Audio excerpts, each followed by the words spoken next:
Começa agora o BTcast. Teologia é nosso esporte. Muito bem. Começa mais um BTcast, o de número 552. Eu sou o Rodrigo Bibo e pode desenhar Jesus, pode assistir The Chosen, pode desenhar Deus com aquele triângulo, tá tudo tranquilo, tá liberado. Isso aí. Ou não, Não né? sei Vamos ver, se né? tá. Não, vamos ver. Aqui fala André Daniel Heinck e essa imagem aí da vitrine tá ferindo o segundo mandamento. Aliás. Vai rolar Bem, esses comentários se aí, cara. apresenta, Lucas, se apresenta, vai. Aqui é Lucas Gesta, trazendo filigranas de história da igreja para vocês. Olha aí, ó, vocês pediram, o Lucas voltou, hein? Agradeço ao André Daniel Heinck, que, olha, trouxe o Lucas Gesta. De vez em quando, Lucas, tu tem aí tu deve pagar para algumas pessoas que me mandam, poxa, cadê o Lucas? Cadê? Aliás, eles pedem a continuação daquele papo do cristianismo oriental, Lucas. Tem que pensar numa pauta aí pra gente voltar lá no cristianismo oriental, que desde que a gente lançou aquele episódio, o pessoal pede uma segunda parte desse rolê aí. Então, E tem o quarto concílio também, né? Mano, qual que é o de Calcedônia. Éfeso, né? Ou dos O de ladrões? Éfeso a gente fez. Agora a gente vai fazer o Calcedônia, que tem tudo a ver com cristianismos orientais, né? É um concílio dos cristianismos orientais. Pronto, aí, ó. Tá aí a pauta, vocês verão o Lucas Gessa aqui pra gente matar os concílios aí e vai ser legal demais. Gente, estamos aqui nesse episódio para falar um pouquinho sobre o uso das imagens, as representações de Cristo ao longo da história do cristianismo e como a arte ocupou, talvez ainda ocupe, um papel fundamental. As imagens, né, as representações, como elas ocuparam um papel fundamental na história do cristianismo. É por isso que quando você ouve hoje, não pode desenhar Jesus, isso fere o segundo mandamento, é uma coisa acho que meio recente na história. Não sei, meus amigos aqui vão me ajudar a entender. O fato é que a gente tem muita arte na história do cristianismo e por isso André Heinck, Lucas Gessa, esses caras que amam história, inclusive ensinam sobre essa disciplina com cursos, a gente fala mais sobre isso no final do episódio. Então fica aí, que você vai entender um pouquinho como o cristianismo utilizou as imagens para a propagação do evangelho e não se sentiu um culpado. Aqui um parênteses, antes de a gente chamar os recados paroquiais, mas eu descobri que não podia desenhar Jesus, porque assim, no movimento pentecostal não tem isso, né? A gente sempre teve lá desenhos, as revistas de escola dominical, desenhando Jesus e as crianças e tal, aquela coisa toda.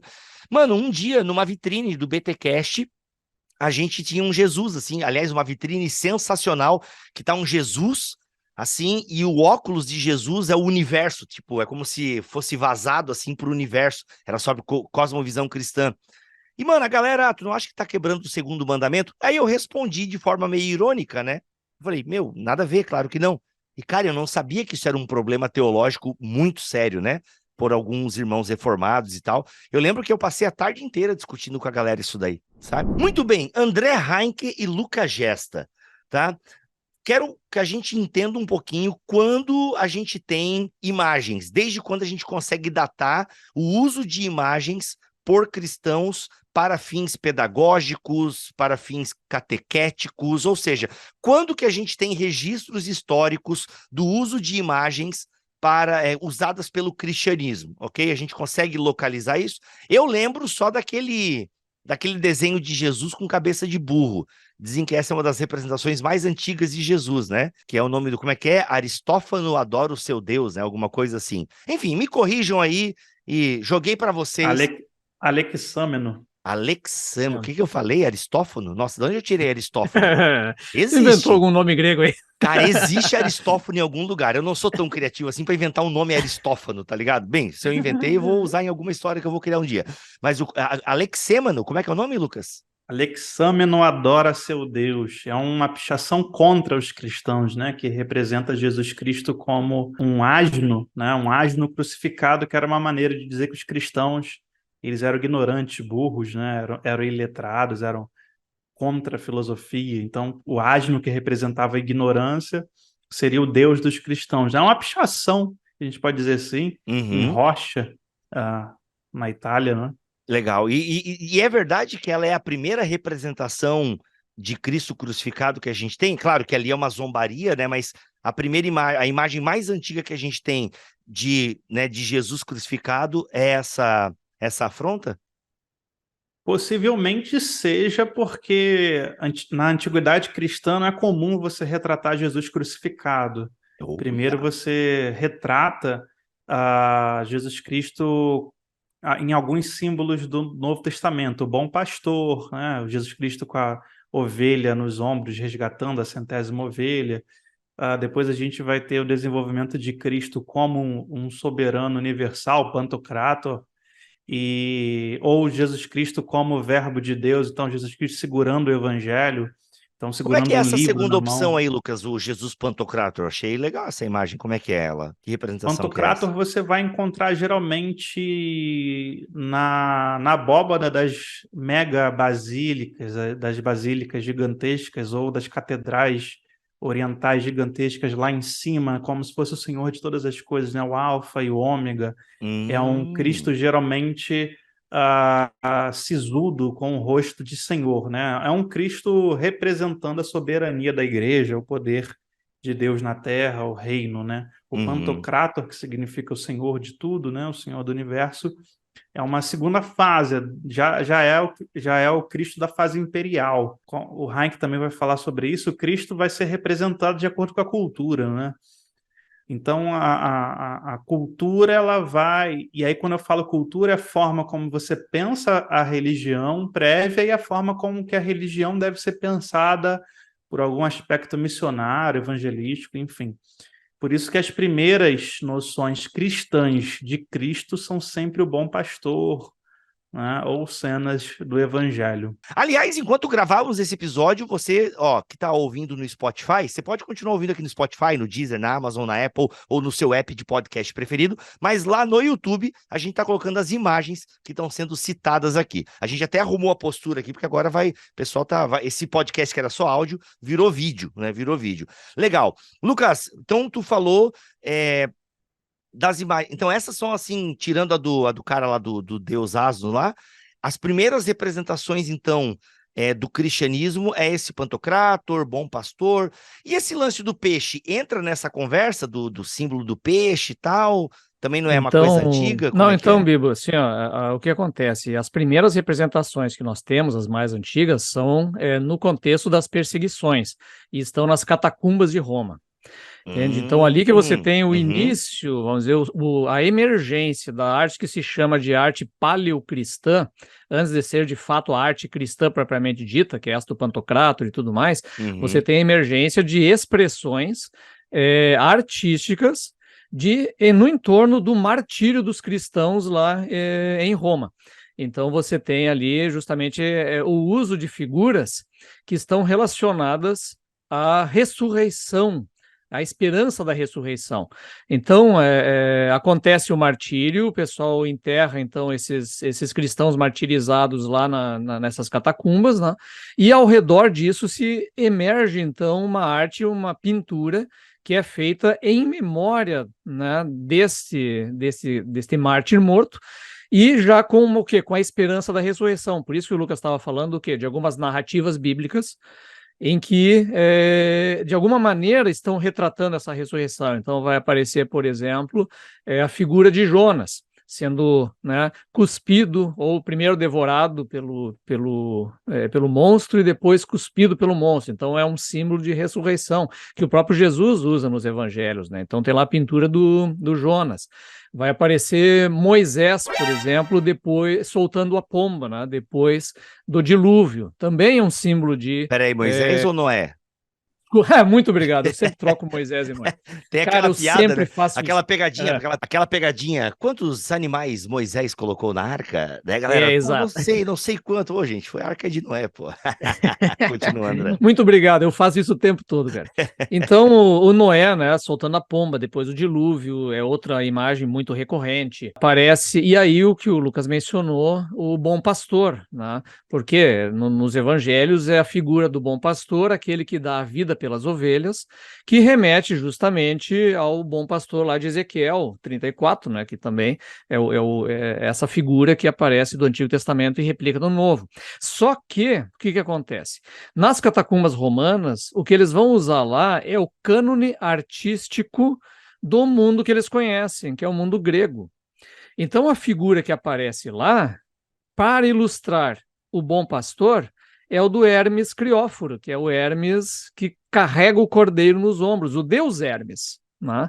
Então se usa a imagem, a figura de Hermes para representar outra coisa, que é a esperança da ressurreição e que é o Jesus Cristo que cuida das suas ovelhas. Tá, André, me Entende? ajuda aqui, me ajuda aqui. Quando tu diz que os cristãos se apropriam então de uma imagem já conhecida, eles é literalmente isso, ou seja, o desenho que era utilizado para o deus Hermes, agora, gente, ele faz meio que um copia e cola para dizer que é Jesus, só para eu entender, é isso? Eu vou usar um termo aqui que está muito em vogue e tal, que é a apropriação cultural. É mais ou menos isso que a galera estava fazendo? Gente, sem as discussões modernas, tá? Tá, Eu tô dizendo mas a assim, apropriação cultural é uma relação de poder, em que alguém que é e... mais poderoso se apropria de uma cultura de alguém que está debaixo de uma então não tem nada a situação ver de porque o opressão. cristão não era o mais poderoso O ainda. cristão não é o apropriado, ele não se apropria disso, mas tudo bem. Eu entendi o que é a questão, é que você usa elemento de outra cultura. Exato. Mas é que não é de outra cultura. Eles fazem parte dessa cultura, mas são cristãos conversos. O que acontece? Agora a gente entra, então, num assunto importante, que é o campo dos símbolos e das metáforas. Mas, o André, deixa eu só voltar aqui um pouquinho, só para a gente ter essa ideia mais organizada e pegando aí o gancho do que você falou, se o meu microfone parar de pular aqui, os cristãos, quanto mais eles se afastarem da cultura judaica, mais eles vão inserir as práticas do embelezamento dos lugares de culto, dos lugares de onde eles eram enterrados ou depositados, né, no caso das catacumbas. Então, a gente precisa primeiro perceber que, num primeiro momento, próximo da cultura judaica, o cristão não vai fazer nenhum tipo de imagem, nenhum tipo de pintura por conta da proibição judaica fundamental. Caraca, isso é importante, Lucas. Muito bom, muito bom. Em parte, né? Em parte. E quando você vai para alguns lugares, tipo Dureiropos e sinagogas lá em Tiberíades... já é outro século, né? Já é 200 anos depois. Mas, assim, em primeiro momento, você tem quase nada na Síria ou em Israel, na Judéia, enfim. E o que vai acontecer é que quando o cristianismo ele acabar convertendo gentios e convertendo pessoas de todas as culturas, essas pessoas vão exercer e viver a vida cristã e vão pintar suas coisas e vão detalhar os seus locais de culto com as representações gráficas dos evangelhos, né? Que é mais ou menos isso que o André estava falando. Então, a maioria da população é analfabeta nessa época, né? Mais de 98%, vamos botar assim, e a maioria da igreja é analfabeta. Então, pintar os locais de culto, como o André falou, as catacumbas, por exemplo, que eram os locais de culto em Roma, onde havia uma grande quantidade de cristãos na Itália, né? Pintar os locais de culto com cenas do Antigo Testamento fundamentais, com cenas do Novo Testamento fundamentais, era algo comum, né? Como a igreja de Dureiropos, que o André falou também, lá no século III, na fronteira do Império Romano com os sassânidas, vai ser também toda pintado o batistério com cenas, por exemplo, Jesus curando o paralítico com a cama nas costas, né? Cenas do Lázaro sendo chamado de fora do túmulo, ou cenas do Antigo Testamento, cenas de Noé e a arca, né? E você vai encontrar também, isso é muito interessante, porque a igreja de Roma, de certa forma, é uma comunidade judaica gigante, mas é uma comunidade judaica da diáspora, né? Uma comunidade judaica helenista. Você vai encontrar nas catacumbas romanas muitos símbolos judaicos, né, André? E muitos elementos. Você vai encontrar uma menorá do lado da Arca de Noé. E do lado de Jesus Cristo, e do lado de Maria, e do lado da representação da última ceia, né? Então, você observa ali nas catacumbas o nascer de uma arte realmente cristã. Só que essa arte realmente cristã, como o André falou, eu não vou criar um modelo de pintura, um modelo de símbolo. Muitas coisas que os povos já faziam, eu vou adaptar, né? Então, por exemplo, o André falou de você trazer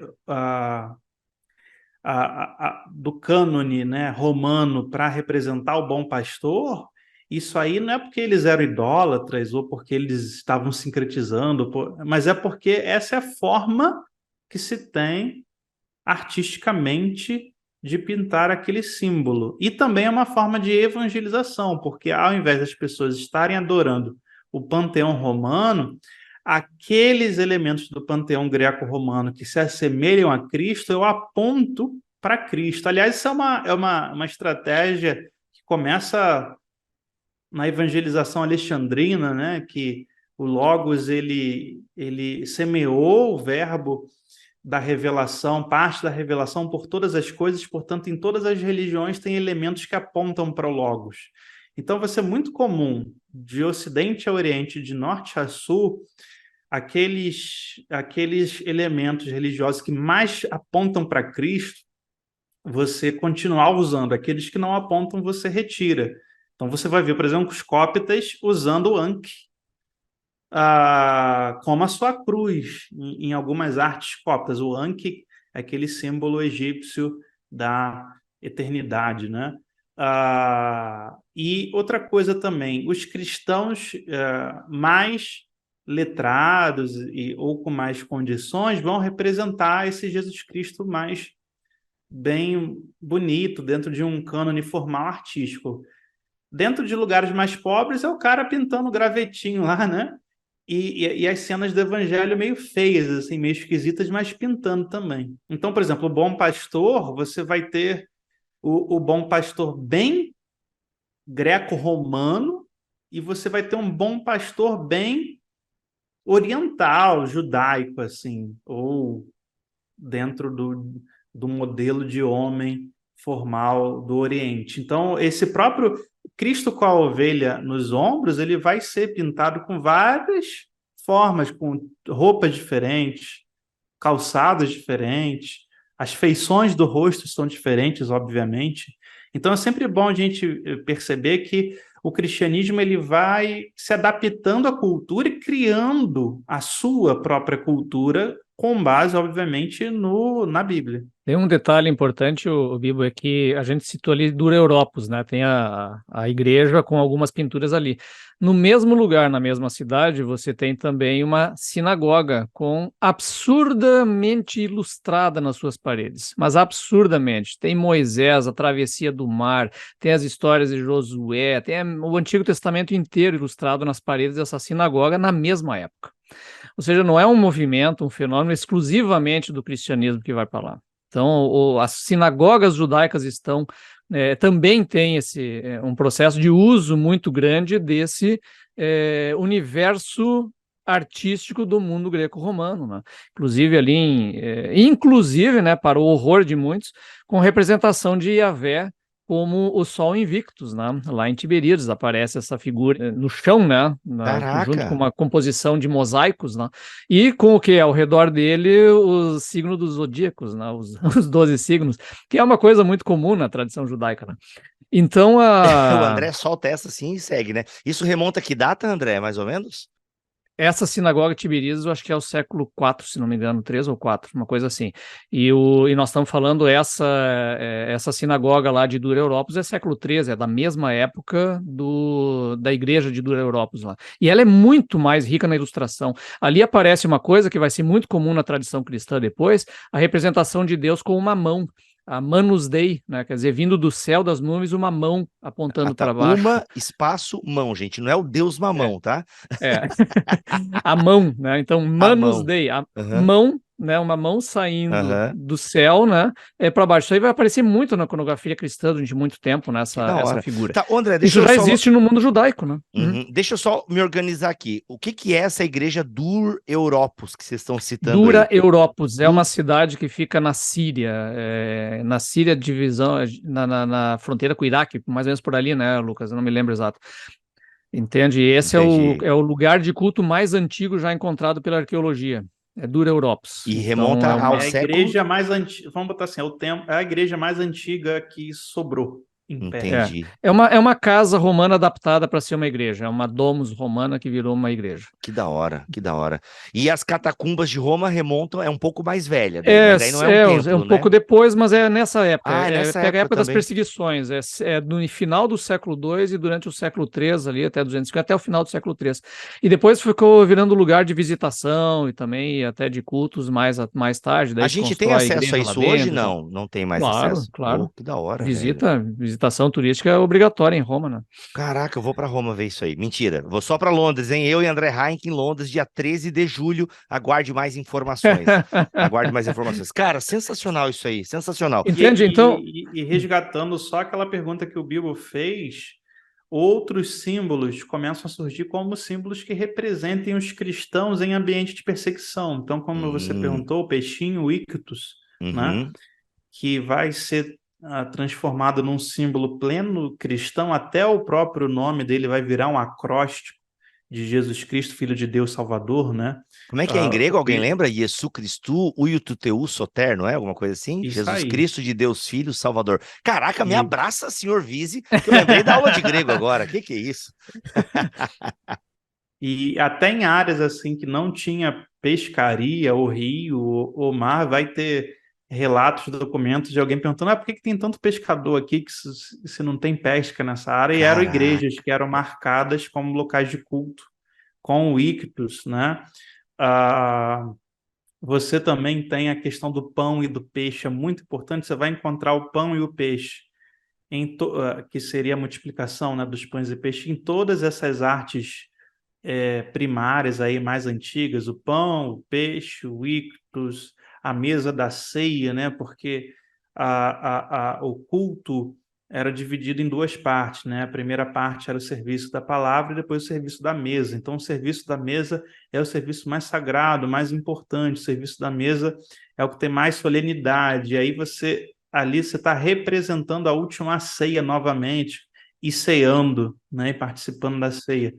Então, o André vai falar agora dos símbolos, dos arquétipos, mas a gente sempre entender que os cristãos eles também estão se inserindo como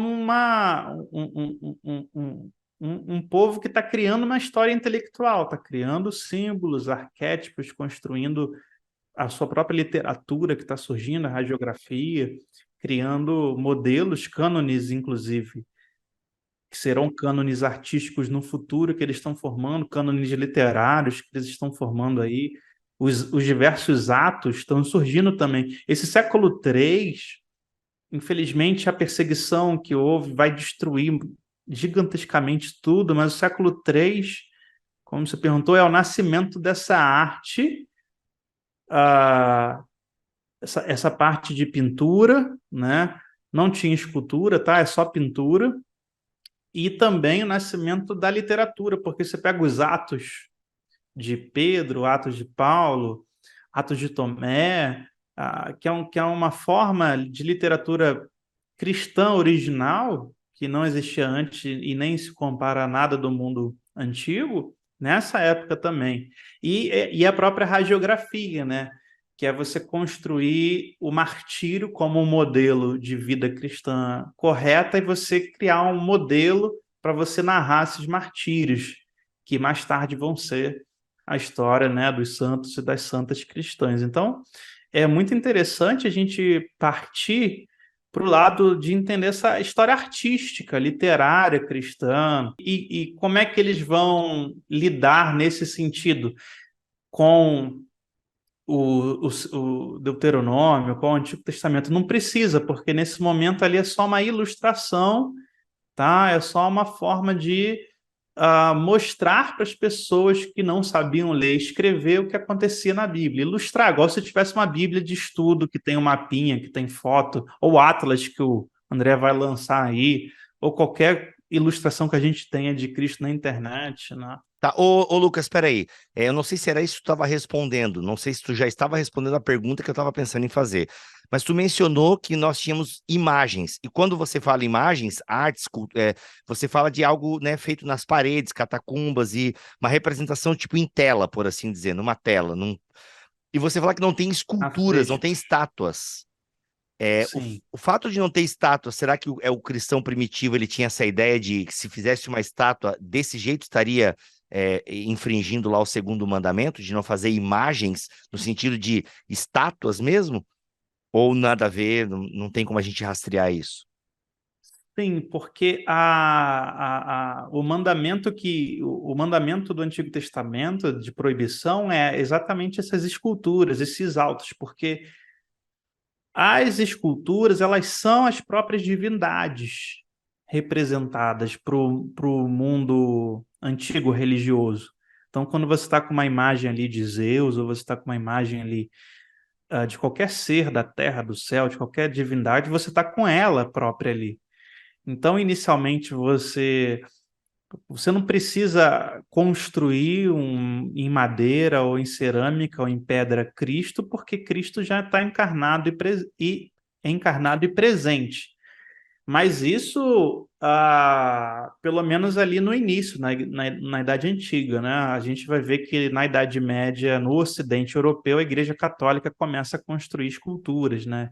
Mas é Problema que interessante. vai dar confusão É, pesada. esse processo aí é interessante porque durante muitos séculos não se teve escultura dentro das igrejas, obra de escultura, muitos séculos, né? E aí começa gradativamente um processo do que acontece? Começa a fazer relevos nas paredes. E com o tempo esse relevo vai desgrudando da parede até surgir a estátua. E isso vai acontecer lá pelo século XI e XII, que vai aparecer a estátua propriamente dita. Porque até então, provavelmente, né, alguns autores que eu vi, eles seguem essa opinião, que ao longo desse tempo existia ainda um paganismo, existia uma idolatria de estátuas e tal, e os cristãos não queriam nunca associar. Pelo mesmo motivo, eles não tinham, por exemplo, instrumentos musicais dentro da igreja, porque era associado ao paganismo, e também não tinham as estátuas. Com a eliminação e o desaparecimento desse paganismo, esses elementos não são mais associados à idolatria, eles começam a entrar também no culto. Então, eles começam a tocar flauta dentro da igreja, mas isso já é final da Idade Média. Começa a ter instrumento musical lá dentro, que até então não tinha. A mesma coisa a estátua, ela sai da parede, porque até então a arte toda era pintada, ou nos mosaicos, ou no relevo, e ela desgruda da parede e começa a se tornar, então, estátua, daí sim, da Idade Média, e principalmente, daí com muita ênfase, a partir do Barroco, né? Mas aí a gente já está falando de uma contra-reforma, de uma reação extrema, né, em termos de imagem a isso. Mas, de qualquer maneira... É sempre bom lembrar, André, que os cristãos orientais não aceitam imagem de Exato. escultura, né? Só os Exatamente. católicos. Exatamente. Esse é um fenômeno ocidental. No Oriente, nunca se caminhou para o sentido de ter uma escultura dentro da igreja. Sempre só a pintura, o ícone, né? Caraca, a Igreja Oriental, só para a galera se localizar e a galera que não ouviu o podcast antigo com o Lucas Gesta, essa Igreja Oriental ela começa a se distanciar da Ocidental em que momento e tal, e por isso, inclusive, já é uma igreja iconoclasta, ou seja, não tem ícones, não tem imagem. Mas, velho, nem Não. imagem, Isso nada? é outra história. Isso é outra história, peraí. O fato de você não ter esculturas não significa que você não tem ícones. Boa, olha aí. Então, por exemplo, quem está olhando aqui, eu tenho um ícone de Cristo, que representa a humanidade e a divindade dele. Eu também tenho um ícone aqui cópita do batismo de Cristo. Não são esculturas, são quadros. Então, primeiro, quando a gente pensa do lado oriental da igreja, aí são várias igrejas, não existe só uma igreja oriental, né? Tem diversas igrejas orientais. Você tem um ramo que é iconoclasta mesmo, né? Que é o ramo siríaco e assírio, e você tem os outros ramos que não são iconoclastas e lutaram contra a iconoclastia. Mas todos eles, do lado oriental do universo cristão, eles são contra esculturas. Isso fica bem claro desde o Sétimo Concílio Ecumênico, em que você defende a iconografia, você defende o uso dos ícones na devoção, na piedade da igreja, mas proíbe que se faça esculturas ainda, inclusive usando o mesmo texto do Antigo Testamento. Então é interessante, Bibo, que a Igreja Católica no Ocidente ela vai aceitar as imagens e vai desenvolver essa prática, por conta de um processo interno do cristianismo europeu, da miscigenação com os germânicos, né? O primeiro choque vai ser possivelmente com Carlos Magno, que bateu o pé, o imperador oriental, falou para acabar com as imagens de escultura no Ocidente. Começou, então, um movimento para destruir as imagens de escultura na Europa, e Carlos Magno falou, não, bata o pé, aqui vai ter imagem sim. E aqui vai ser filioque, sim. E aqui vai ter transubstanciação, sim. E os orientais são contra, né? A filioque, a transubstanciação, da forma que foi dita, e as imagens de escultura. Mas aí a gente precisaria, para entender o que é um ícone, né? Porque as pessoas olham e falam, é ídolo, está adorando, né? Tá fazendo magia, essas coisas assim. E a concepção de ícone, teologicamente, ela é bem complexa e bem profunda, né? Não, uma das coisas importantes aqui na questão, saindo agora da estátua, né, que a gente entrou nisso, porque esse é um ponto de discussão, inclusive, entre essas tradições muito antigas do catolicismo e da ortodoxia, a gente lembrar uma coisa, assim, que é importante, e que aí tem a ver com o ícone que o Lucas pode aprofundar depois. Essas representações que faziam lá nas catacumbas e passaram a ser feitas, seja das histórias bíblicas, seja de Cristo e tudo mais, elas não são representações preocupadas em descrever como Cristo era ou a realidade física e corpórea do Cristo ou de qualquer outra coisa. Ele está tudo dentro de um campo da metáfora e do símbolo. E aí o que acontece? O cristianismo, ao longo da sua história, desde o início, ele foi um cristianismo baseado numa interpretação tipológica do Antigo Testamento, ou seja, o Antigo Testamento, ele é um tipo, né, as figuras do Antigo Testamento são tipos que apontam para a realidade suprema que está em Cristo. Então, essas figuras do Antigo Testamento, elas vão sendo cristianizadas, digamos assim. Por isso que esse bom pastor de Ezequiel 34, ele se torna o Cristo, o Jesus no Novo Testamento, porque ela foi cristianizada. A metáfora do bom pastor para falar de Deus, do cuidado, do Messias e tudo mais, ela se torna uma metáfora de Cristo, assim como o rei, o Senhor, se torna uma metáfora para Cristo e por aí vai. O leão da tribo de Judá é o rei de Israel, né? Exatamente. Então, essas figuras, esses símbolos, essas metáforas foram cristianizadas, que eram originalmente, né, do mundo judaico e da Bíblia hebraica. O que acontece quando o cristianismo encontra as outras religiões? Ele vai encontrar metáforas e símbolos semelhantes, eventualmente.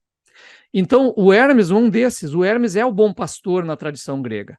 Ora, se essa mesma metáfora do bom pastor está lá, o que eles fizeram, então, com a tradição que encontraram lá? Depois que já cristianizaram a judaica, cristianizaram a grega também. Então, converteram o Hermes grego para Cristo. Então, ele não é uma representação do Hermes, ele é uma representação do verdadeiro bom pastor. O Hermes não é o verdadeiro bom pastor, é Cristo. Então, eles não veem problema em pegar esta imagem e usá-la para representar, não a representação física de quem era, porque, inclusive, ele veste roupa grega, ele não tem barba, né? Ele é um grego, é um romano. E ele, então, representa o quê? O atributo do bom pastor. A metáfora do bom pastor. Eles vão fazer a mesma coisa com o sol invictus, porque Jesus é o verdadeiro sol da justiça de Malaquias. Ele é a verdadeira luz do mundo, não é o sol invictus, e assim vai. Entende? Agora, outras metáforas são rejeitadas, entende? Então, tem elementos que não vão ser aceitos e não vão ser usados. Mas aquelas em que a compatibilidade, que o símbolo profundo é o mesmo, eles vão dizer, não, o verdadeiro é Cristo, não é o Hermes. Não é o Júpiter, o Senhor do universo, que senta no trono. Na verdade, é Cristo que senta no trono. Então, eles pegam o cânone da arte que eles conhecem, da figura que conhecem, e representam Jesus desta feita como Pantocrátor, usando o que? Cabelos longos, barba negra grande, que é a representação de Júpiter. Por quê? Porque ele é o Senhor do universo, é o verdadeiro Senhor do universo. Entende? Não é um processo... E aí é uma confusão muito grande, porque tem, inclusive, muitos historiadores que não conseguem entender o que está acontecendo. Falam daí de sincretismo, de mistura, e na verdade, cara, no meu entendimento, o que está acontecendo ali é uma conversão dessas figuras a Cristo e um uso da metáfora profunda dele, porque a metáfora é verdadeira, mas está no lugar errado. Entende? Então, essa é a questão que esses cristãos fazem, na minha opinião, lá. Eles estão pensando teologicamente aqui, não é simplesmente digamos, eles estão sendo submetidos pela cultura pagã. Não, na verdade, eles estão convertendo a cultura pagã. E também não é toda ela, é parte dela, né? Talvez para quem não esteja muito acostumado com isso, a gente pode ver que o próprio Novo Testamento faz isso. Porque João, no Evangelho, quando ele diz que no princípio era o Logos, e o Logos estava com Deus, e o Logos era Deus, ele está dialogando com uma divindade, o Logos, que está presente nas filosofias, nas religiões de mistério, que é o ser que faz o intermédio entre o mundo não incriado, o mundo espiritual, e o mundo criado, o mundo material. E ele está, então, trazendo um símbolo filosófico pagão e convertendo e dizendo que é o próprio Cristo, ao mesmo tempo que está dialogando com a sabedoria que está lá no livro de Provérbios, que estava com Deus desde o início de tudo, né? Quando Paulo, por exemplo, ele faz os frutos do Espírito, ele está lidando com a mesma linguagem estoica das listas de vícios e das listas de virtudes que corriam que todo bom cidadão, todo bom romano deveria praticar as listas de virtude e ficar longe das listas de vícios. Só que ali ele fala de frutos do Espírito, de frutos da carne. Então, é sempre bom que a gente entenda que o cristianismo sempre...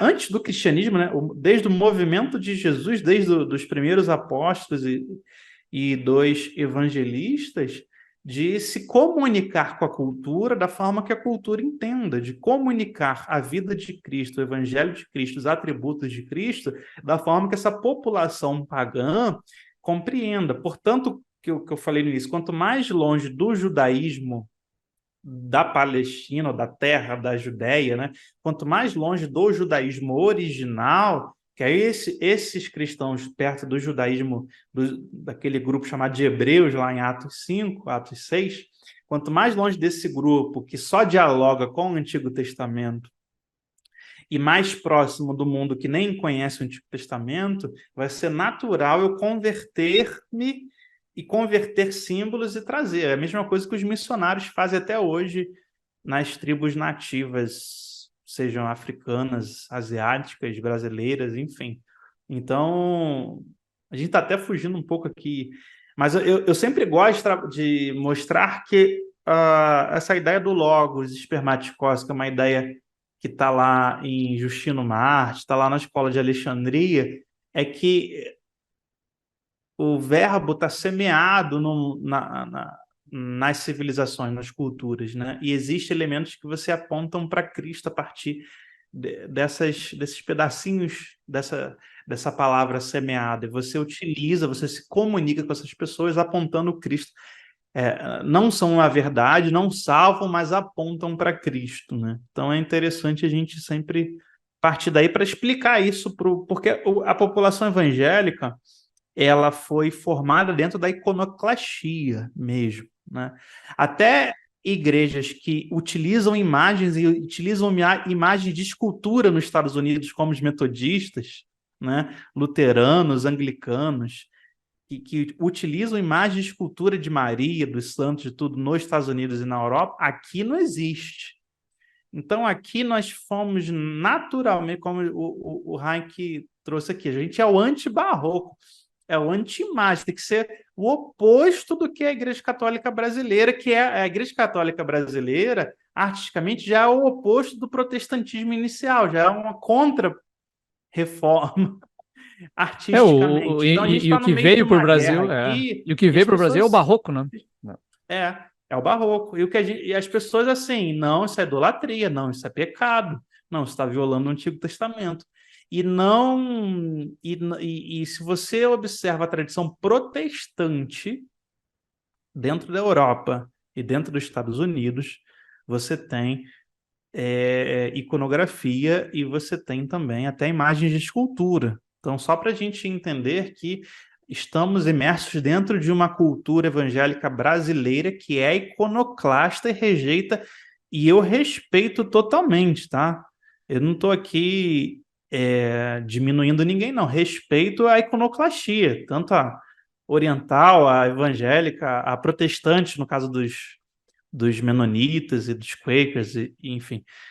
Respeito, mas eu só estou tentando explicar para as pessoas que estão naturalmente imersas no mundo que qualquer tipo de imagem é pecado e é do demônio, que o cristianismo não viu assim durante sempre, apenas algumas parcelas do cristianismo. Sim. O lance, por exemplo, hoje a discussão moderna é mais isso mesmo, né? Se Jesus pode ser representado. Há quem vai. Tem um pessoal até que assina o Westminster lá, mas, tipo, não, Jesus não é um problema porque ele, né, ele veio em forma humana e tal, ainda que a gente não saiba, né, qual é a forma humana de Jesus. Então, alguns não veem problema nisso. Outros veem problema, porque não, Jesus é Deus, então não dá para representar Jesus também. Outros são contra, né? Qualquer coisa que lembra, né? Ah, porque você vai. Por exemplo, a gente tem um problema sério agora que é o Jesus The Chosen. A galera ora achando que Jesus se parece com o ator lá que fuma charuto, enfim, e curte a vida, o ator que faz Jesus The Chosen. Então, assim, para além das brincadeiras, né, então as pessoas acreditam mesmo que estão violando, né, o mandamento, porque estão fazendo uma representação de Deus. E acho que a gente já, né, respondeu um pouco isso, né? Boa parte do cristianismo não via problema numa representação de Jesus, isso não está ferindo, né? Não é uma imagem para adoração, né? Eu acho que dá para responder isso com um problema histórico que o cristianismo passou ali pelos séculos 7 e 8, quando o próprio Império Ortodoxo, a partir de Constantinopla, se tornou iconoclasta, né? Ou seja, baniu os ícones, imagens e tudo? Baniu, começou a destruir a partir do Imperador Leão III. E aí muitos teólogos se voltaram contra essa destruição e tentaram produzir uma teologia que vai ser refletida no Sétimo Concílio Ecumênico, tá? E o que essa teologia... Qual era a briga ali? Que é muito interessante, você falou de Cristo. A briga era que um grupo teológico mais monofisita, ele vai dizer Jesus Cristo é Deus, 100% Deus. Portanto, está proibido lá no Antigo Testamento que Deus seja representado. Os outros teólogos vão falar, não, Jesus Cristo é Deus, mas também é homem. Então, se Deus no Antigo Testamento não poderia ser representado porque ele era invisível, quando Deus se encarnou, esse Deus se tornou visível. E aí vão até falar uma coisa que pode chocar muita gente, que o primeiro que fez, então, um ícone foi o próprio Deus que fez o seu filho em imagem humana. Então, era realmente proibido desenhar ou representar a escultura de Yahvé, porque ele não era conhecido.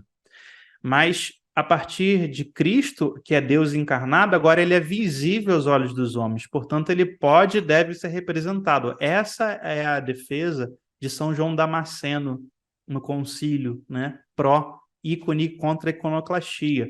Ou seja, o Deus que se faz homem, que se encarna, é o Deus que se torna material. Então, portanto, ele é visível aos homens e, portanto, ele pode, para eles, né? E deve ser representado, porque ele é homem e é Deus. Então, a partir daí, começa a se pensar a relação do homem, a se pensar mais teologicamente, menos tradicionalmente, né? A tradição e tal, mas se pensar teologicamente a relação entre o culto e o ícone, né?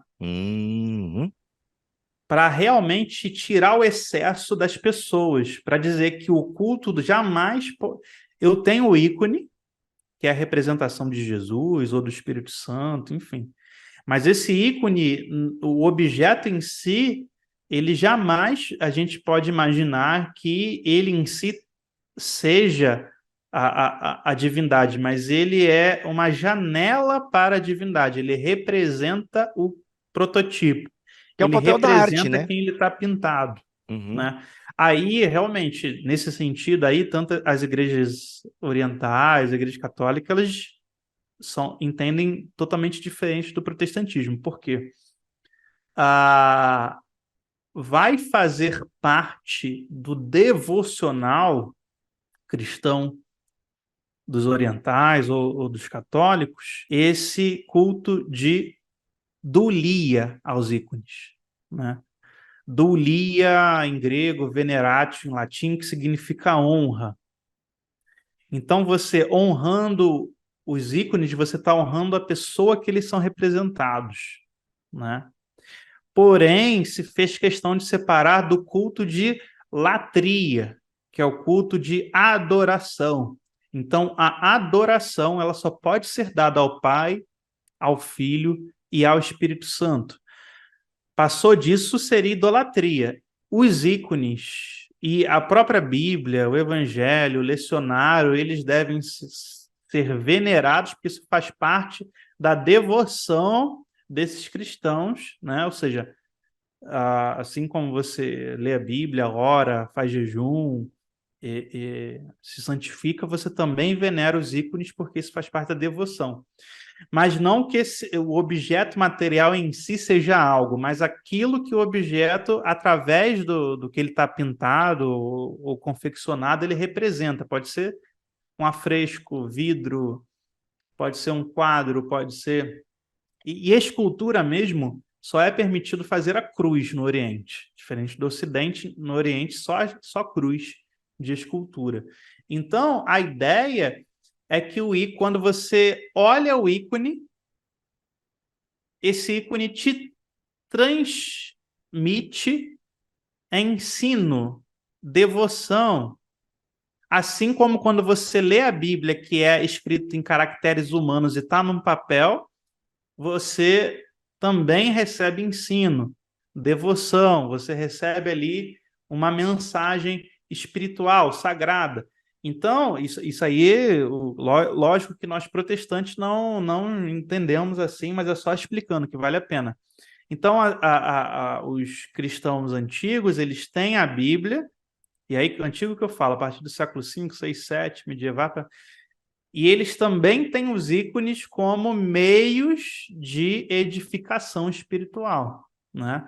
E principalmente os ícones para aqueles que são analfabetos, né? Então, o ícone, ele é o evangelho, nas palavras de alguns pais orientais, o ícone, ele é o evangelho dos analfabetos, né? Se os alfabetizados têm os evangelhos, têm a Bíblia, podem ler e escrever, os analfabetos, eles têm o ícone que também transmite verdades de fé para eles Muito legal. e verdades espirituais. Isso Lucas, aí... um parênteses aí. É muito legal essa explicação tua, né, da latria, da veneração, enfim, de como a teologia católica construiu isso ao longo dos anos, décadas e séculos e tal. Mas eu queria abrir um parênteses aqui, porque já que tu falou uma frase que eu consigo abrir esse parênteses para a gente voltar depois para a conclusão dessas ideias aí, que é o lance da cruz. Lá no começo, ou não sei se foi no off-topic, vocês disseram que a cruz não era uma representação comum no começo da história do cristianismo. E quando então que a cruz passa a ser porque hoje é o principal símbolo do cristianismo, é a cruz. Não é o peixe, não é a bacia com a toalha, não é o Jesus carregando a centésima ovelha. Hoje a cruz é o principal símbolo do cristianismo, se eu posso estar enganado, mas é o que a gente vê, né, por aí. Quando que ela começou e quando que ela ganhou essa importância e tal. E aí a gente vai entrar em outra discussão, se pode ter Jesus ou não pode ter Jesus pendurado na cruz. Essa é típica do mundo luterano, né? Exatamente. Tem a discussão entre a cruz e o crucifixo. Exatamente. Cara, a cruz ela já aparece nas catacumbas na forma da chamada cruz dissimulata, crux dissimulata, ou cruz dissimulada, disfarçada. Ela está na forma de uma âncora, que aí aparece junto com um peixe e tal, que vincula ela aquela ideia de âncora da alma lá de Hebreus, né, a fé é a âncora da alma e tal, e tá aparecendo um desenho disfarçado de cruz, não é exatamente. Por quê? Porque a cruz é uma pena de morte ainda existente. Depois que Constantino aboliu a pena de morte por cruz, a cruz deixa de ser esse elemento tão, né, impactante, embora ele continuasse sendo impactante, mas ela não existe mais a perseguição e não existe mais uma crucificação, ela pode ser tornada então em metáfora e símbolo.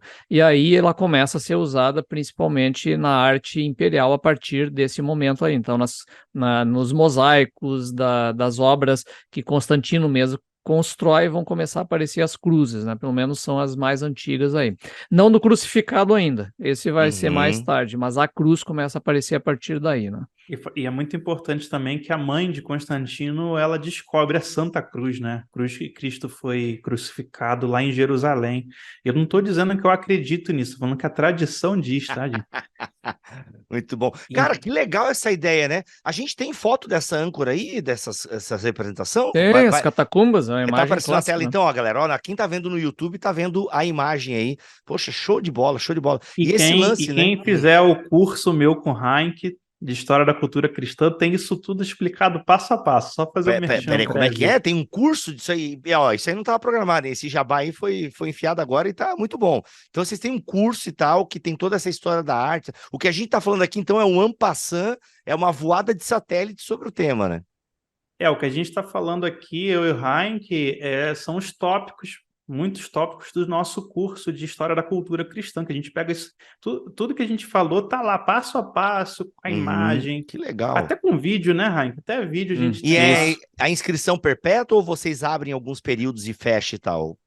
Perpétua no Hotmart. Ou seja, galera, o link vai acessar o link aqui agora e o link, Só claro, fazer, as aulas já é claro estão... que eu vou criar E um link nos, meu, né?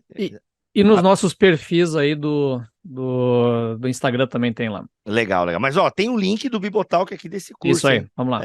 É nóis. Mas então, muito legal o curso, hein? Muito legal. Tem um curso todinho sobre esse tema aí da arte. Mas olha só, pô, esse lance da cruz eu achei muito interessante, né? Porque enquanto era um instrumento de tortura, a galera evitava usar. E depois que ele deixa de ser, então fica um pouco mais comum. Poxa, faz muito sentido isso, muito mesmo. Vai ter muitos eventos que vão levar uma valorização da cruz, vai ter alguns pais da igreja que vão falar que os demônios fogem da cruz e vão começar a instaurar o símbolo da cruz no exorcismo. Olha aí. O encontro, né, da imperatriz Helena com a cruz de Cristo verdadeira, por isso que vem a terra de Vera Cruz, a festa da Vera Cruz, da verdadeira cruz de Cristo, que ela é encontrada, que gera diversas festas, né, nos cristianismos orientais. Isso vai se tornar muito importante. Então vai se desenvolver a ideia no cristianismo oriental, principalmente, que a cruz ela é poderosa, né? Então, ela não é só um símbolo, mas dela sairia até a própria energia de Cristo. Se você perguntar para um ortodoxo hoje, ele poderia te responder teologicamente. Lógico que eu não acredito nisso, né? Nem o protestantismo acredita, mas essas primeiras cruzes são sempre vazias, né? A ideia de um Cristo crucificado, sofrendo, sendo torturado, é uma arte mais católica, medieval. O André pode falar sobre isso. Isso. Ele vai entrar mais no contexto medieval mais tardio aí até da Baixa Idade Média, se não me engano, aí quando existe essa humanização muito mais profunda da figura de Cristo, né? Ele começa a aparecer como sofredor mais, né? Então, e uma identificação mais com o povo sofrido e tal, então ele começa a ser ilustrado com as chagas e crucificado e tudo mais. Isso é típico do Ocidente, né? No Oriente não pegou isso aí. Gente, vamos lá. Iconoclastia anabatista, esse grupo aí que nasce, né, na Reforma Protestante e é muito forte nessa negação das imagens. A gente já falou um pouquinho do movimento iconoclasta lá da Igreja Oriental, mas eu quero vir agora aqui para a Reforma Protestante, fazendo esse recorte mesmo do protestantismo, né? Sem agora uma discussão lá mais ampla da história da igreja, né? Católicos e, enfim, os medievais e cultura oriental, essa coisa toda. Cultura oriental não, né? A igreja oriental e ocidental. Isso aí deixa lá para o curso que vocês estão ofertando. Eu quero mais pensar agora nessa ideia aqui do protestantismo. Por quê? Porque a gente tem no protestantismo esse movimento iconoclasta que é muito forte, que são os anabatistas. Eu queria entender um pouquinho a iconoclastia anabatista e puritana e qual foi a resposta das demais vertentes do protestantismo para essa iconoclastia. Tipo, vamos eliminar os anabatistas. Já sabemos que a galera tentou matar todo mundo, mas é brincadeira. Não é brincadeira. Mas enfim, não foi por causa disso, né? Mas vamos lá, falei demais. Me ajuda aí, André. Então, cara, o movimento da reforma ele é uma reação, né? Uma reação a uma série de problemas e exageros e penduricalhos que o cristianismo ocidental desenvolveu, né? Então, a gente tem que sempre pensar na reforma protestante e os 5 solas como uma resposta ao catolicismo. Esse é o contexto dele. Então, e os 5 solas justamente por isso, né? É apenas tal coisa, embora a expressão 5 solas siga super tardia, né? Acho que ela é só do século XX ou XIX, uma coisa assim. Então o que acontece? Ele está respondendo um exagero que está acontecendo. Entre os exageros está justamente essa fé mistificada em torno de amuletos, em torno de imagens e um monte de coisa que está acontecendo aí no contexto europeu. Então, nós temos, no contexto luterano, por exemplo, que começou primeiro isso aí, e também o suíço, né, com o Zwinglio, você tem uma rejeição do uso de imagens no culto, né? Zwinglio foi muito radical com isso, inclusive ele fez a procissão e a queima das imagens e das estátuas e tudo que tinha, assim, no contexto dele. Então, foi bem iconoclasta, muito oficializado, assim, né, com quebradeira e queima e tal. E no meio luterano começou a ter também esse processo, principalmente com o Karlstadt, na Alemanha, e que está no contexto do Lutero, né? E o Lutero, no início, ele não estava dando muita bola para a questão de imagens, ele achava que não era importante, ele não se preocupava com o assunto, porque, no final das contas, para ele importava era a relação interior e não a exterior. Exterior não teria, para ele não teria nem motivo para tirar as imagens. Mas aí começa no movimento anabatista essa quebradeira, né? Também acontece lá com o Karlstadt. E aí o Lutero se levanta contra, né? Então ele é justamente contrário a isso, porque ele enxerga na questão da imagem, na questão do uso dessas figuras, um valor pedagógico muito grande, né? Tanto que ele se associa com artistas, né? Então você tem aí a família Cranach, que faz as obras, inclusive apologistas da reforma, né? Com uma série de famosos quadros, né? Da lei e a graça, né, contrapondo Moisés a Cristo e tal. Então, você tem um processo no meio luterano que acabou resguardando as imagens e principalmente a arte cristã naquele momento contra o movimento anabatista dentro, pelo menos, do contexto da Alemanha, né? Na minha opinião, isso acaba redundando depois num movimento luterano, inclusive de valorização de artes num sentido muito amplo, que vai desembocar, por exemplo, num Bach, né? Johann Sebastian Bach, e todo o movimento do próprio barroco cristão musical, ele está muito vinculado à tradição artística luterana alemã. O próprio Handel era um alemão luterano que estava compondo na Inglaterra. Então você tem esse movimento no meio luteranismo que ficou mais próximo do catolicismo em termos de uso da imagética, né? Embora eles também não tenham usado estátuas e tal, mas embora algumas igrejas luteranas tenham também, né? Teologicamente, tudo tem muito a ver também com a doutrina da ceia. Então, Lutero, ele continua valorizando o sacramento do batismo, o sacramento da Eucaristia, e o sacramento do batismo como uma introdução da graça para preparar a criança para o reino dos céus, que depois ela receberia ou não pela fé, e o sacramento da Eucaristia como a presença de Cristo ali. Então, há ainda, mesmo com o rompimento com a Igreja Católica, no luteranismo, essa valorização do material, né? Essa valorização do meio, né? E da dispensação da graça por esse meio, ainda que a necessidade da fé, diferente do catolicismo, que era só o tal objeto ali que por ele só funcionava na época, catolicismo da época. Já para Zwinglio, batismo e ceia são sinais, né? Eles simbolizam, sinalizam, no caso da ceia, o que aconteceu com Jesus Cristo, da mesma forma que a ceia judaica sinalizava o que aconteceu com o povo de Israel no Egito. E o batismo simbolizava um novo nascimento, simbolizava, mas não salvava, nem limpava, nem introduzia a pessoa batizada no reino dos céus. Então, acho que essa diferença teológica que se dá no sacramentalismo faz com que os luteranos preservem a arte, a imagética, e vai fazer com que os reformados se afastem. Então, o Zwinglio, ele é radical, como você falou, enquanto o Lutero, os profetas de Zwickau estão aí destruindo imagem, Lutero manda carta para Melanchthon, fala, não, manda parar, expulsa esses caras daí, tanto é que ele tem que sair do esconderijo dele e ir lá resolver. Já para Zwinglio, ele mesmo é o cara que acaba com as imagens, é o cara que acaba com isso. O primeiro lugar que o Zwinglio vai ser padre é num centro de peregrinação onde uma imagem de Maria tinha chorado, ele acabou com tudo. Então, Mas o que tem por trás ali de Zwinglio? Tem uma ideia de desprezo do material muito grande, uma ideia humanista, né? Uma racionalização, ou seja, uma intelecção dos processos da graça. Então, a partir de Zwinglio, depois da teologia reformada, talvez Calvino freie um pouquinho isso. Calvino é uma parte dela, outras são mas o Calvino não zwinglianas. freia, não. Ele é absolutamente contrário a qualquer tipo de imagem, não. Ele é, mas a ceia é a concretização nossa ceando ao vivo com Cristo.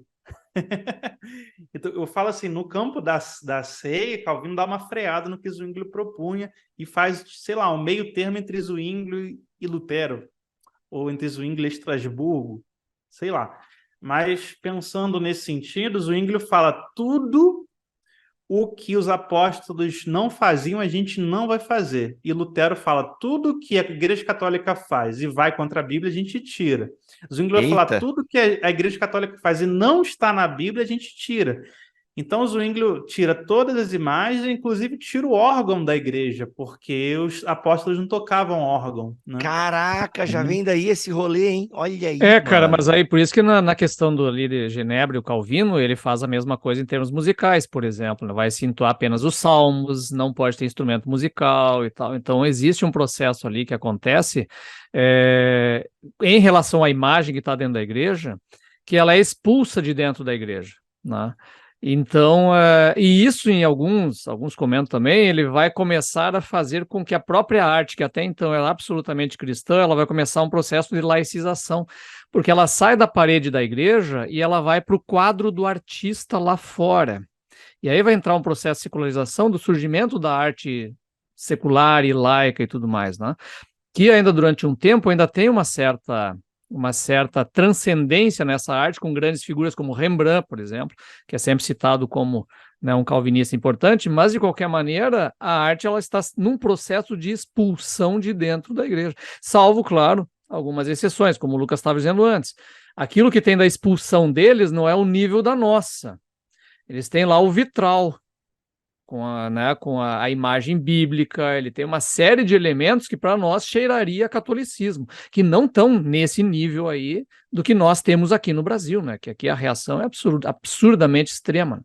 Outra coisa importante também, eu acho que em relação ao Ocidente, a teologia tudo é debatida no campo da Eucaristia, porque a própria ideia de um altar, você deve ter um altar ou não, que é um problema que vai estourar lá naquele podcast que a gente fez da Revolução Puritana, lá do Oliver Cromwell, né? Que a Igreja Anglicana quer instituir o altar, mas os iconoclastas dizem que não existe altar, existe só a mesa da ceia, né?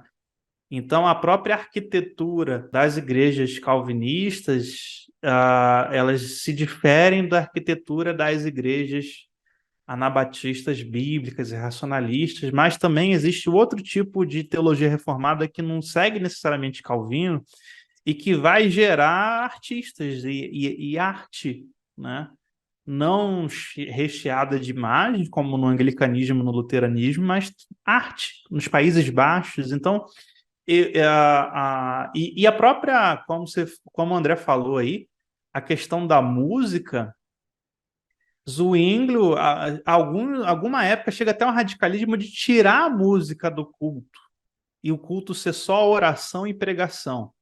Já no modelo de Calvino, você tem a música como era na igreja primitiva, a salmodia, e aí a briga se seria em uníssono ou não, como seria a participação vocal da população, né? Mas o culto primitivo, que se cantava salmos e seguia a oração e a pregação, aí talvez seja isso que Calvino está tentando fazer. Ele está tentando não só ficar com só o Novo Testamento, mas Calvino está tentando trazer também como era na igreja primitiva antes do que na cabeça dele seria a corrupção de Constantino, ou seja, antes de Constantino. Então, o culto genebrino, ele tem muito a ver também com o culto antigo, do cristianismo antigo. Então, por isso que eu falei que Calvino dá uma freada, que ele fala, sim, Novo Testamento e uma época pura da igreja, que seria ali a patrística inicial.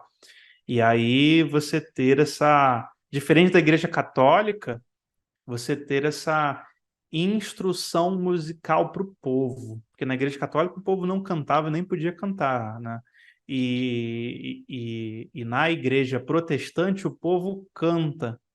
E Calvino, inclusive, incentiva um canto para a igreja e um canto para o culto em casa, para o culto que o homem e a mulher vão fazer com seus filhos. Então, eu acho que a musicalização artística calvinista é boa, grande, até maior do que a católica até aquele momento. Luterano, com certeza, né? E os anabatistas são aqueles que vão romper com tudo, a gente pode dizer assim, inclusive com arquitetura, com as coisas arquitetônicas. Os anabatistas vão ser contra muitos grupos, até ser contra o templo, né? E se tiver que construir um templo, não pode ter sino, não pode ter campanário. Então você vê muito forte isso com Quakers, com Menonitas, com Luteritas, com Amish. E quando esses grupos que existem até hoje, os mais tradicionais, se reúnem, eles se reúnem em casas gigantescas, né? Que não Galpões. é mais casas assim que não tem um formato de um templo, Olha só. né? Porque Caraca. no fundo, assim, no final das contas, quando cresce, você precisa de um templo, de um edifício, né? Mas se você observa as casas de culto deles, não tem formato nenhum de templo, propositalmente para não parecer um templo, ser só um ajuntamento. É que eles botam na conta de Constantino a queda da igreja, né? E com Constantino que vem o templo, né? Então essa é... E Não essa tem informação isso. procede? O quê? E com Constantino vem o templo ou não? O templo, assim, essa coisa majestosa, grande, sim, né? Uhum, O pessoal não tinha grana para uma construção dessas, né? E nem uhum. autorização. A gente fala isso bastante, você fala isso bastante no curso, né, André? Uhum. A Basílica vem com Constantino, mas assim, do Europos é 100 anos antes, né? Olha Sim, aí, olha exato. aí. Uhum, Então, legal. mas é uma coisa diferente, né? Não é aquela concepção gigantesca, grande e tal, né? Para as multidões. Uhum, Tem um detalhe que eu acho bem interessante, é que esse movimento iconoclasta, assim, contra a imagem, ele faz, inclusive, esse protestantismo, principalmente o calvinista e puritano, depois ele reorganizar os próprios 10 mandamentos, né? A maneira como a gente divide eles. Porque na Bíblia não diz assim, primeiro mandamento X, segundo mandamento tal e tal. Ela se cimenta a um texto corrido. E as tradições diferentes organizam de maneira diferente o que é o primeiro, segundo, terceiro mandamento. Isso é muito curioso, né? Porque na tradição católica e na luterana também, o primeiro mandamento é o quê? É amar a Deus sobre todas as coisas. O segundo mandamento, e dentro desse está tudo o quê? Não ter outros deuses, não fazer imagem, etc, etc. O segundo mandamento é não tomar o nome em vão. Não tem o mandamento de não terás imagens. Ele está embutido dentro do primeiro. E aí chega no terceiro, é o sábado. E aí segue. Lá no final, o da cobiça se divide em 2, né, para completar os 10. Na tradição calvinista, aí sim que você vai ter o desgrudamento. O primeiro mandamento é o quê? Não ter outros deuses. O segundo mandamento é não fazer imagem de escultura para adorar. E o terceiro mandamento é não tomar o nome de Deus em vão. E aí vem o quarto, o sábado, que é o que a gente conhece, costuma ouvir o tempo todo. O Exato, segundo acho que aqui, mandamento, tá inclusive, descumprido. a gente na contagem do Bibotalk, quando a gente fez a série há 12 anos atrás, As Tábuas da Lei, a gente seguiu essa contagem calvinista. Cara, a de Que é Lutero é igual típica a de nossa. católico, tem certeza? Exato, é igual. E você pega no mundo judaico, o primeiro é o quê? Eu sou o Senhor teu Deus. O segundo mandamento é não terás outros deuses, e nesse está embutido a questão das imagens. E no terceiro daí é não jurar o nome em vão. Não tem um mandamento separado específico para as imagens, entende? Ele está dentro dos outros. Então, notem a importância que se dá nesse mundo de falar especificamente do uso de imagem. Isso é um reflexo, justamente, de um movimento iconoclasta que acontece no meio do protestantismo. E dessa vertente especificamente, que é a que nos influencia até hoje, né? E vale a pena também a gente lembrar que dá para entender porque esse iconoclastismo todo no Brasil, porque o catolicismo popular aqui é extremamente sincrético e mágico e supersticioso, e você vira o santinho, você dá comida, você dá cachaça para a imagem de escultura, você castiga a imagem de escultura se ela não te der o que ela quer, você atribui, entendeu? Aqui há um sincretismo com o xamanismo popular, seja o africano, seja o indígena, seja o próprio português e espanhol, muito grande. Então, dá para entender por que vai se rejeitar até usar a cruz, né? Eu cresci ouvindo pessoas rejeitando o uso da cruz na igreja, né? Eu e o André batistas não podia ter nada, né? Mas a gente tinha símbolos, né? Quais são os dois principais símbolos? A mesa em memória de mim e o batistério, né? Exato. Bom, gente, é isso, né? Eu tenho o tópico 6 aqui, Jesus pode ser representado? Olha, se você acha que não pode, a gente lamenta. A história da igreja está aí dizendo que a maior parte da cristandade representou Jesus e tá tudo bem, né? Tá tudo bem, não tem Que isso aí violação aí. significa um monte de coisa, né, Bibo? As historinhas infantis, aí pro iconoclasta raiz, vai dizer, não pode representar Jesus num livro infantil sobre Jesus para criança, contar história para Exato. criança. Você não pode assistir The Chosen, você não pode ter nenhuma... E alguns casos vão ser tão radicais que vão dizer, não pode representar o Espírito Santo como uma pomba. Uhum. Embora esteja no texto, né? Quer dizer, há uma noção nesses casos também, daí na minha opinião, de que faz com que um texto escrito não represente nunca a imagem, quando na nossa mente ele forma uma imagem. É impossível você ler um texto falando de uma pomba sem imaginar uma pomba, sem visualizá-la na tua mente. Né? Então, e aí, não, mas não pode desenhar. Bom, aí já é o critério de discussão de cada um, né? Na minha opinião, sim, vai se representar por esses motivos que a gente falou, né? Mas não nos matemos e não vamos nos separar por causa disso. Fora que no Antigo Testamento tinha imagem dentro do santo. Sim, tinha bem dois por aí. querubins, né? Essa é a questão. O problema não é a imagem, porque já Deus, no mesmo texto que ele manda não ter imagem para adorar, ele manda fazer imagens para participação do culto. E não é pouca imagem, né? É forrado nas paredes, na tapeçaria, na escultura dentro, né? Sobre a arca, no menorá e tudo mais. Quer dizer, né? Tá forrado. No fim, fica sempre uma mentalidade teológica que se o mundo que Deus criou ele é desprezível, não serve para nada, ou se o mundo que Deus criou também tem uma dignidade intrínseca. E aí, porque assim, a espinha está estourando se pode ter imagem de Jesus ou não. Mas o que está por trás são questões teológicas, o que está lá embaixo do fundo do oceano, fazendo um maremoto, são questões bem profundas sobre a encarnação de Cristo, né? Sobre o papel da Trindade. Você tem grupos subordinacionistas aí, você tem grupos monofisitas radicais dentro de segmentos protestantes, só não vou dizer aqui que grupos são, e talvez eles nem saibam o que são. Você tem grupos que desprezam a criação de Deus e são quase gnósticos, mas não sabem que são. Se você falar se é gnóstico, ele vai te xingar de volta. Mas ele está beirando o gnosticismo. Então, o Bibo Heinck, eu sempre falo para a pessoa se aprofundar na teologia sistemática que ela segue, entendeu?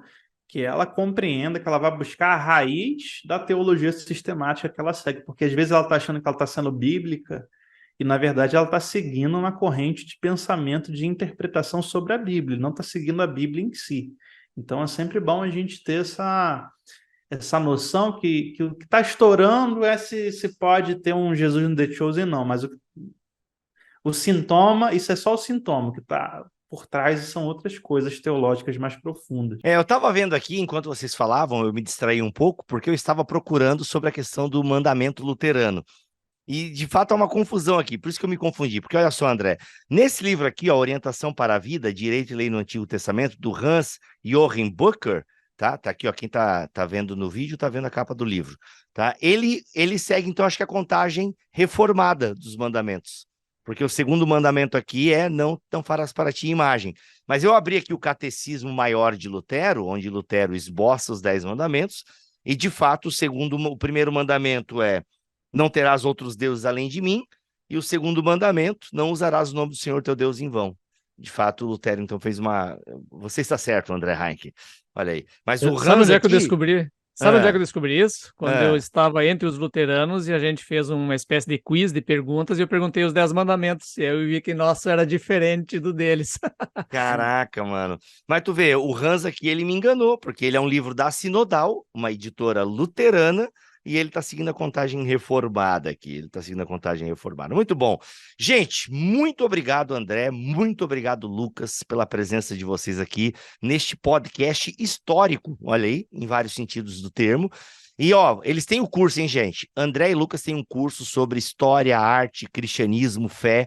Ah, o curso de vocês abarca de onde até onde, em termos da fé cristã? Inicialmente, a gente está dividindo ele em 4, e aí o primeiro curso, que é o que já está pronto, lançado, já temos alunos aí já há meses fazendo, ele é da Idade Antiga, né? Então vai do século I até o século V ali, mais ou menos. Legal, Chamada legal. Muito virada bom. constantiniana, né? Que aí a gente entra Muito bom, também a muito bom. parte do surgimento do templo e a ornamentação do templo e tal.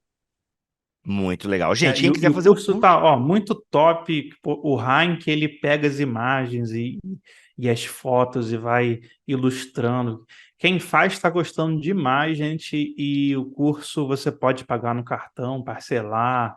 Aquele sistema Hotmart, né? Muito show de bola. Tem várias formas de pagamento e tal. Gente, quem quiser, tem um link aqui na descrição deste podcast em bibotalk.com ou também no YouTube, beleza? Outros agregadores a gente não tem conseguido colocar link, então quer o link? Tá aqui em bibotalk.com, neste BTcast ou no YouTube, beleza? É isso, voltamos na semana que vem, se Deus quiser e assim permitir.